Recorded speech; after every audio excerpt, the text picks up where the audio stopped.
Hello मित्रों, दोस्तों, भाइयों, बहनों, बेटियों, नमस्कार, नमो बुद्धाय।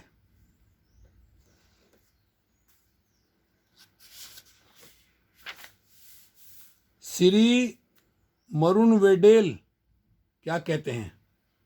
प्राचीन भारत की कला, भवन निर्माण, विद्या, मूर्तिकला आदि की उत्पत्ति उस धर्म से हुई। उसके संस्थापक के प्रति सम्मान के कारण यूरोप में बुद्धिज्म कहते हैं। Buddhist art in India. Shri M Williams क्या कहते हैं? बुद्धिज्म क्या है? इस प्रश्न का यदि एक शब्द में उत्तर देना हो तो कहा जाता है कि सच्चा बुद्धिज्म मानवतावाद है। देखिए, जीटलैंड के मार्क्वेक्स क्या कहते हैं? यह बात कुछ लोगों के लिए आश्चर्य का विषय हो सकती है, परंतु है ठीक कि आज से 2000 वर्षों पहले से बौद्ध संघों में आज की संसदीय पद्धति के आरंभिक रूप मिलते हैं। The legacy of India. Doctor Rajendra Prasad Bharat के पहले राष्ट्रपति क्या कहते हैं? भारत का इतिहास ऐसे अनेक महान विकास कार्यों का साक्षी है जो संस्कृति, कला, दर्शन, शास्त्र, साहित्य और सामाजिक संगठन के क्षेत्र में बुद्ध के उपदेशों के उपरांत ही हुए। उनके विचारों ने इन देश के लोगों को महान रचनात्मक कार्य की ओर प्रेरित किया।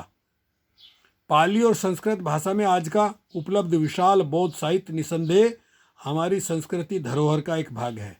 इतना ही नहीं, यह साहित्य एशिया के अन्य देशों में भी फला फूला और उन देशों के सांस्कृतिक विकास में अत्यधिक उपयोगी सिद्ध हुआ है। हमारे इतिहास की स्वर्णिम युग में एक ऐसा भी समय था जब तक्षशिला, उज्जैनी, नालंदा, विक्रमशिला आदि विश्वविद्यालय एशिया के साहित्य और दर्शन का विकास करने में लगे हुए थे।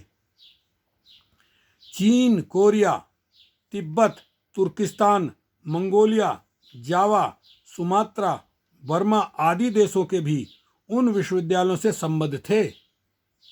बौद्ध धर्म पर कई हजार ग्रंथ इन देशों की भाषा में अब भी विद्यमान हैं, जबकि कई मूल ग्रंथ भारत में नष्ट भ्रष्ट हो गए हैं। अशोक काल के गुप्त वंश के समय तक लगभग 8 शताब्दियों तक बौद्ध धर्म कला के क्षेत्र में हमारी प्रेरणा का एक मुख्य स्रोत था। बौद्धिक कला ने अफगानिस्तान, पूर्वी एशिया, मध्य एशिया, चीन, श्रीलंका जैसे देशों को भी प्रोत्साहित किया और कला व संस्कृति की स्थानीय तकनीकों को बहुत प्रभावित किया। मानव जाति के एक बहुत बड़े भाग ने बौद्ध कला और संस्कृति से प्रेरणा प्राप्त की। भारतीय कला वर्तमान विकास भी अजंता की कला से बहुत प्रभावित हुआ है।